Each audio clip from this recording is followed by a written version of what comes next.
Alright guys, TouchGrip here again today, and I thought that the title of this video should be something to do with 5v5, because I wanted to talk about, it's been on my mind for a while, that we're now like halfway through the game's life cycle-ish. It came out in October, we are now all the way in April, and well, the next game is probably going to be being talked about in a couple of months. Usually we start getting trailers at the start of May or something. Of course it's presumed to be Modern Warfare 4 or something like that, so I thought it was a good time to look back at this decision to go to 5v5 instead of 4v4, and whether it was the correct one. It's obviously very difficult to say, but there's a few arguments on either side, and I'd be really interested to hear your thoughts, because of course we haven't been able to see the game in a 4v4 state, haven't been able to see the game in a 5v5 state without specialists, for example, even though that kind of is the case now in Search and Destroy, because it's very hard to get them, as they don't rack up on time, only by score nowadays.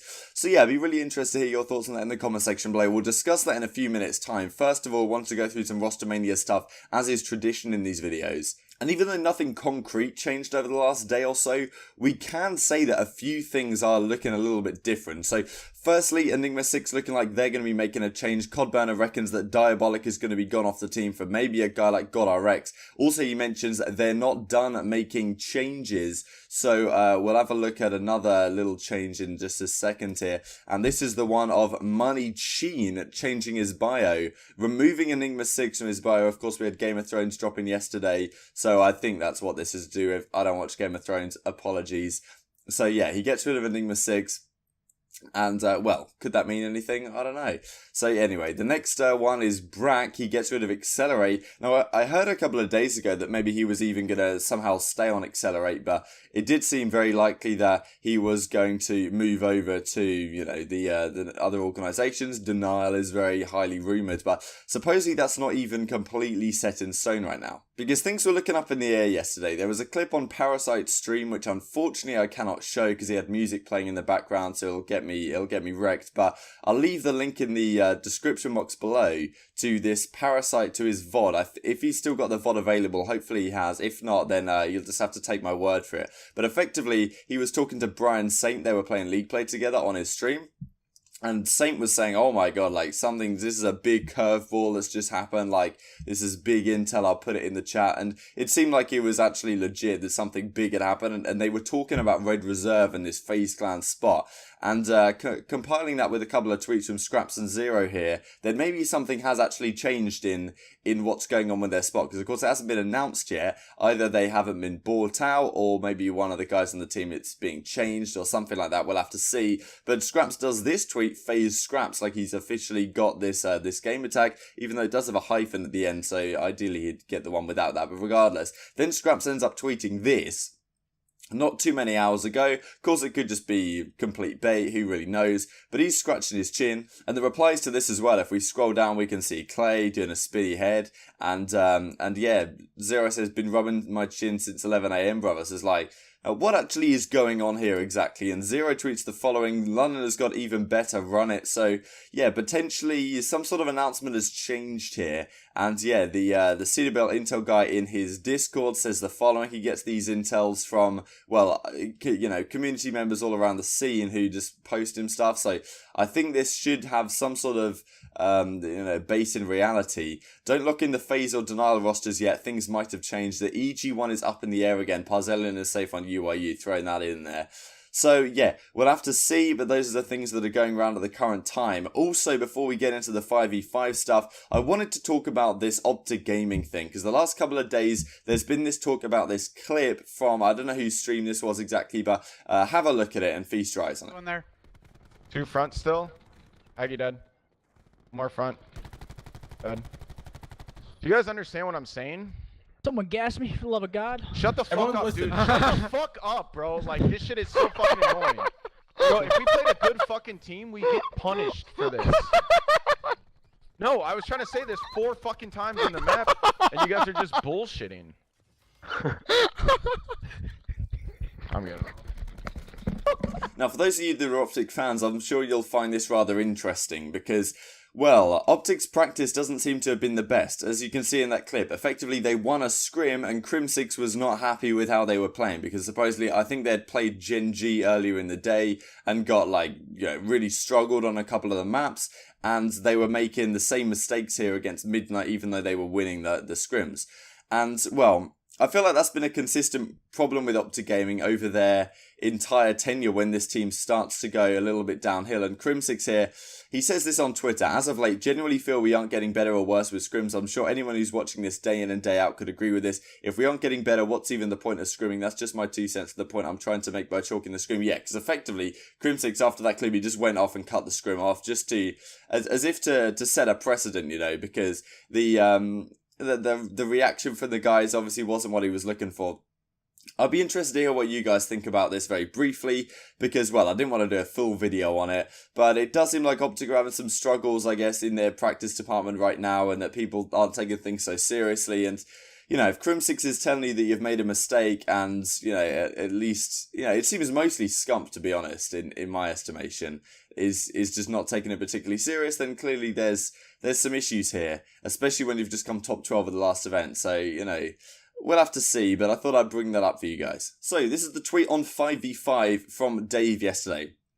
5v5 is the worst thing that has happened to CoD. Now, I think maybe this is a slight exaggeration, but really what I want to focus on is whether 5v5 has been a negative thing overall, because there's a lot of different aspects of 5v5. I still think a lot of the points I made back in September when they were talking about it are still valid. I don't think they were really, I think a lot of the thinking surrounding 5v5 was to try and cater to the public audience, that they thought for some reason that if they made public matches 5v5 and competitive 5v5, it would be to some degree more accessible. Maybe that is true in the smallest degree, with people playing more league play. I think the league play numbers that Charlie Intel said are much higher than they have been for previous Black Ops games or something like that. So maybe that's a good sign. Maybe 5v5 is contributing to that very slightly, but I don't think it's a major factor. Now, I guess it's been good for the pros to some degree in the pro circuit because, well, we have 16 teams in the Pro League. We now have an extra 16 slots for players to come onto that team. Of course, we have substitutes. So in that regard, it's been a positive for getting more competition into the league. And what I thought was 5v5 was going to concentrate the talent in a few super teams. It doesn't really seem to be like that, to be honest. There seems to be still a lot of teams that could be competitive, which of course is exciting. So it hasn't had all the negative consequences I thought it would have to the fullest extent. I still don't think the decision was a good one, and we'll go through some of Dave's reasons here in a second. Honestly feel like when Champs is over, someone will come on stage and tell us we've all been pranked. We're going back to 4v4. Just to remind you, we play hardpoint with 10 people tossing each other off in hills the size of my bathroom. They put 5v5 in to try and get the casual player into competitive and made public 5v5 as well. Yeah, that's basically the point I was just making. Another thing, they've added stim so you're able to regen your health extremely quickly, so the pace has increased even more. So circle jerk in my bar from every hill is even more chaotic. And, yeah, ranked play system, whatever. Now, this is a good point on stim. Maybe, the thing is with 5v5 is that it's kind of difficult to judge because there's a few other factors in the game that also contribute to the fly and trade notion of it. I'm not particularly a fan of the just fly around the corner and have so many people pushing one side of the map, especially in Search and Destroy. It's not as bad as people say, though. I think people have this perception that the Search and Destroy in this game is just like 5 flood a bomb site every round. I really don't see that. I think there is actually some degree of strategy in this game, which I think is based around the map design, to be honest. I think they've done a decent job on the maps, but it's just interesting. We won't know how well this game would have played 4v4. And the thing is that 5v5, obviously it does impact on the ability of your team to just fly around corners, because if you only have 2 defenders there and there's 5 attackers coming towards a bomb site, you can just fly around and trade out very heavily. But I don't think it would be as comfortable as that if there was a lower time to kill and also the stim shot aspect. Like, imagine 5v5 in Ghosts. I think there was even a tournament 5v5 in Ghosts not that long ago that they played to rewind, maybe before the Black Ops 4 season, Black Ops 4 came out or something like that. There's a 5v5 tournament and it played pretty damn well on Ghosts because the time to kill is so low. You kill someone super quick. So if you're the one guy defending a site and there's 2 guys flying at you and you're on a head glitch with a Remington, you're going to shut them both down no problem before you get traded. Black Ops 4, it's not the same. that's not necessarily a factor of 5v5. That's more likely a factor of the high time to kill and also the stim shot. Like, there's multiple people coming at you, you're out in the open, even if they're not on head glitches and you are, because of the sliding mechanic and all these kind of things, it's incredibly difficult to get a couple of kills out of that situation and help your team out in the defense. Therefore, you have to play passive on defense, you have to let them control the site, and then you try and have to play a trade and bait switch, retake game. So I don't think that is necessarily entirely the cause of, I don't think 5v5 is entirely the cause of this flying in a bomb site, baiting and trading situation. I think it's more a function of, well, the high time to kill especially, and the stim shot is also very impactful here, because you can just shoulder peek corners left, right and centre, pepper a few bullets down range, go back behind cover, stim shot, 2 seconds later you're back in the fight. Like, I don't like stuff like that. So I think Dave makes some fair points. Whether it's 5v5 that is the issue, it's difficult to say. I wonder what your guys' perspective is on whether it has made the game better or worse, because of course we have this interesting situation where I remember, Ake said this quote as well. We went from playing 4v4 maps on maps designed for 6v6, 5v5 on maps designed for 5v5. Now, this is a very good point, and I think it's a point that I brought up way back in September, how you can say that the maps are designed for 5v5, well, what kind of design are we talking about? Are we talking about for competitive play, or are we talking about for casual play? So this is the argument I made back in September. Every single game before Black Ops 4, the maps were, well, what were they designed for? Were they designed for 4v4? Were they designed for 6v6? Because pubs was 6v6, competitive was 4v4. So which way are you going to argue that? You have to say one or the other. If you were going to argue that these maps are designed for 5v5 competitive, you have to say that they were designed for 4v4 competitive back in the previous games. I don't think they were. I think they were designed for 6v6 pubs, and we played 4v4 on them because public match players play much slower, because they don't know where the enemies are going to be, they use stupid weapons, they don't fly around the place, they don't play as well as possible, which effectively is being as quick as possible.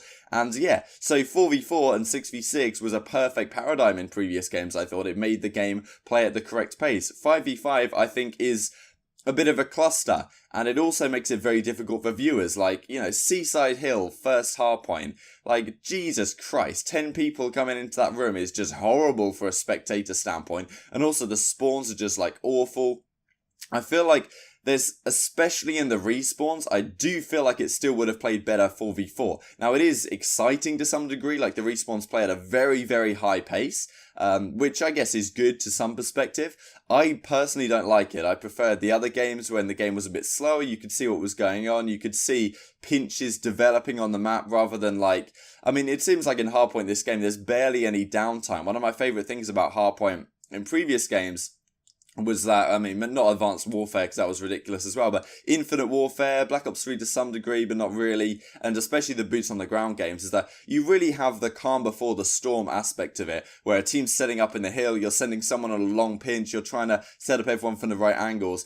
Exists to some degree in Black Ops 4, but not to the same extent. People are just flying into the hill left, right and centre, because you can move so quickly as well. People are just, okay, they might wait a couple of seconds for everyone to catch up, and then you can just 5-hit one side of the hardpoint, which didn't used to be a viable strategy when people could set up on head glitches and gun you down if you both tried to run around the corner. Not the case in this game, but that's not the fault of 5v5. So it's interesting. A lot of people would say that Respawn has improved on the back of this. Some people would say that it's been, Search and Destroy has been costed. A lot of people suggest that in this thread right here. So yeah, I'll scroll through this Reddit thread, and I'll leave this down in the description box below as always as well. And yeah, I'd be really interested to hear your thoughts. I've shared some of mine. I do think it's very difficult to say exactly how well this it would have impacted the game, because we haven't seen it in 4v4. We don't know how good the maps would play in 4v4, apart from GBs I've played, which seem to be more enjoyable overall than the 5v5s that I've played. So yeah, I don't know. I'd like to see 5v5 without specialists first and then judge how it is. So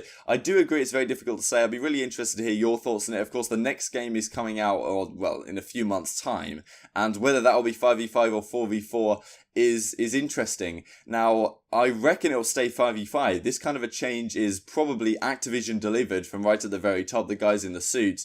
And, sheesh, man, they can't really make it back to 4v4 because it's completely going to screw over the teams that have signed contracts with their players. They've signed, a however many year contract with this fifth player on their team. They have to have the confidence that 5v5 is going to continue, or their contract, they're not going to get any money as they've got to sell this player. So, difficult.